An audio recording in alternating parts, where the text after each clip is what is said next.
Hey there, it's Mike Tramp, and you're listening to White Line Fever, where rock and roll is still alive like it always has been, and it always will be.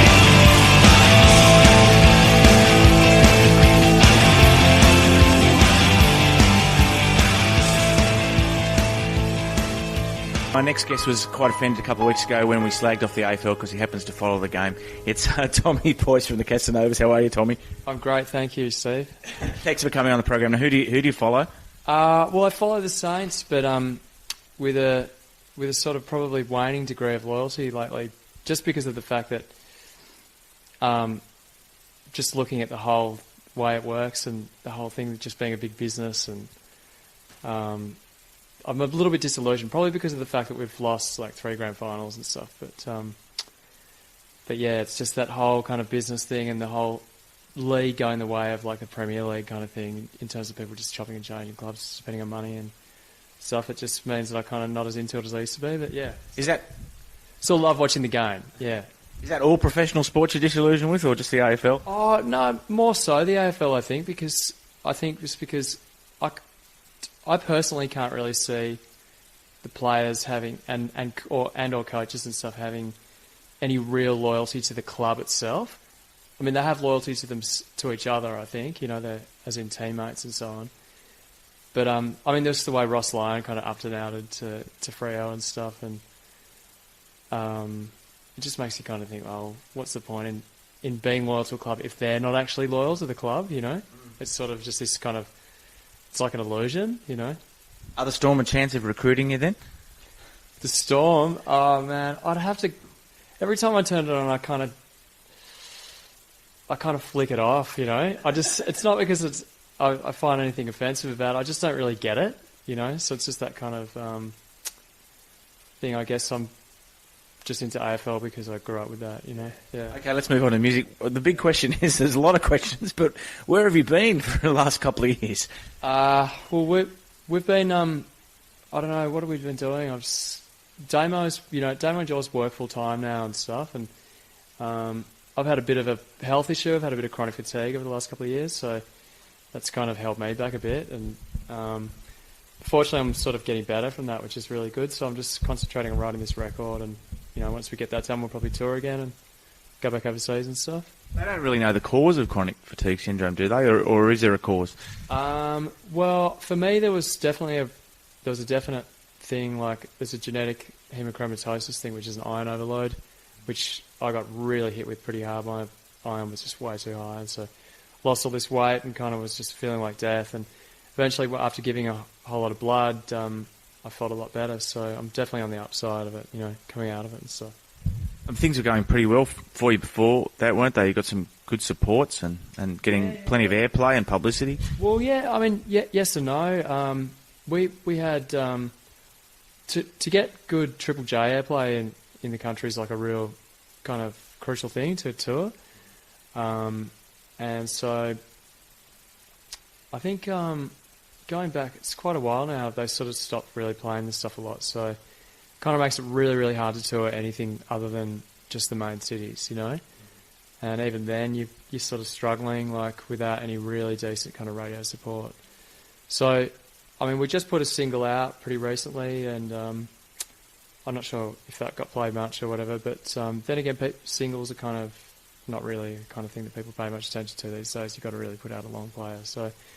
Hopefully with the record coming out, we'll get some more radio, and which will enable us to kind of tour more extensively.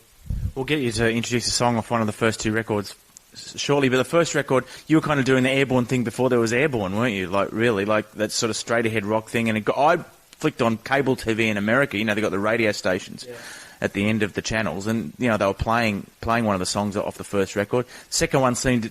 Correct me if I'm wrong, seemed a bit more Cheap Trick influenced. Do you know what I mean? What do you think?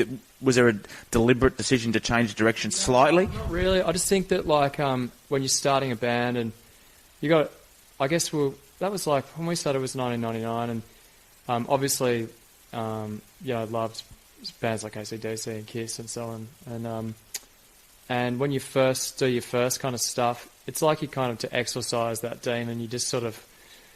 You do kind of, to create your own style, you sort of you do copy a little bit to start with, I reckon, and that's just a natural thing. And so yeah, we definitely had some, you know, pretty AC/DC-esque kind of moments in the beginning, and but yeah, it was kind of a matter of doing that and like, yeah, cool, that's cool, but we're never really going to match AC/DC at their own game, so you move on and try and do more of your own thing, you know. So and that's the way I reckon it's just kind of a natural progression, you know. We'll come back after this song, but do you want to introduce an older song, and then we'll try and get you to give us a newer song after that, but introduce one. Or the second. Yeah. Oh, I guess we'll hit you up with Shake It. That's always been a perennial favourite, I think, off the old record. Okay, we're back. Thanks for that. That was Shake It by the Casanovas. I've got Tommy Boyce from Casanovas here. Tommy, now, newer stuff. What have you been working on? And I've got to ask you about this song, The Most Hated Man in Melbourne. Yeah. You're going to get asked about it a lot, I'm sure. What's the story behind it? What can you tell us? Well, it's, you know, there's only a certain amount I can kind of reveal, because I certainly can't reveal who it's about. I don't want to be, you know, in trouble legally or anything, but someone that, you know, used to work for us and who we sort of had a falling out with, and money, you know, disagreements over and stuff like that. So that was a really difficult time. And in actual fact, when you ask me what we've been doing lately, I can attribute the inactivity of the band and the sort of real hiatus in what we did a lot to that whole experience. So kind of went from just making music and stuff to going to like, you know, worrying about money and all the damage and stuff, and going to VCAT and that kind of thing. So, yeah, it was a pain in the ass, but, you know, now we can sort of fortunately kind of look back on it and have a bit of a laugh and not sort of, you know, worry about it, because it's all history now. So, yeah. When you're writing a song out of kind of anger, does it come out more quickly? Is it different than writing a song motivated by something else? Like, was it written in 5 minutes, or? In actual fact, yeah, that song definitely was written really, really quickly. I think we were just sitting around and we kind of brought it up as a potential, you know, song subject matter, and then pretty much within 5 minutes, I pretty much had the song kind of down, you know. So, yeah, and sometimes the best moments come that way, like, because there's not too much deliberation, and it's just a pretty simple kind of song, but it's really direct, you know. And then after it's written, do you have to go and get legal advice as to whether you can record it or release it? Oh, no, I was pretty sure that what we hadn't sung, if you're not naming anybody, you know, then you're pretty safe. And then, you know, our record label boss is also one of the top record music lawyers in town and in the country. So he was pretty, you know, able to advise us on that. And also, if anything was to happen, would be directed at him as being the record company boss, you know, putting the record out rather than us. So if he wasn't comfortable with it, we'd have a problem, but he was fine, so it's okay, yeah. And any reaction from the subject yet? I have actually had a few second-hand reports of you know, sort of him being upset and all this sort of stuff, but you know, I'm honestly kind of just past all that now, and I don't really care, and like, to me that's just, well, you know, big deal. All I really care about is the song now, you know.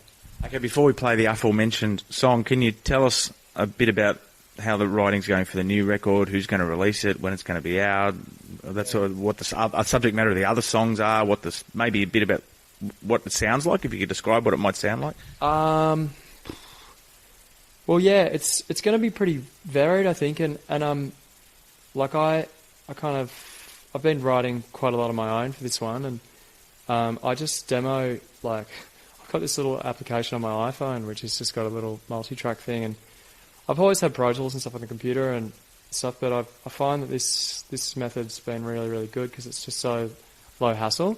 So I'll just like play a riff into the iPhone and then play some drums into it, and then, you know, record some vocals and a bit of bass or something, and you've got a song idea, and, you know, without having to just fuck around too much, you know. So that's been really good. Song material wise, a lot of it's sort of personal stuff, and style wise,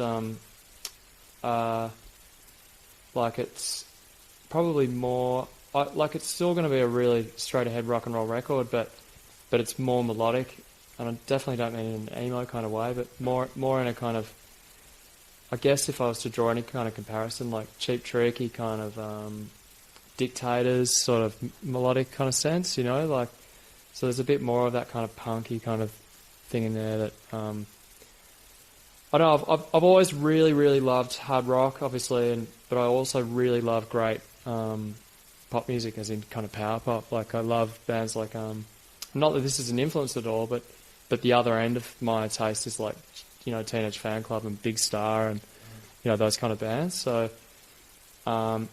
if I was to somehow able to fuse my love of that stuff with my rock and roll kind of thing, then that's a great thing, you know, because you're kind of more creating your own kind of thing. Well, thanks for being with us, Tommy, and here it is, the most hated man in Melbourne. Cool. Absolute pleasure, Steve. Thank you.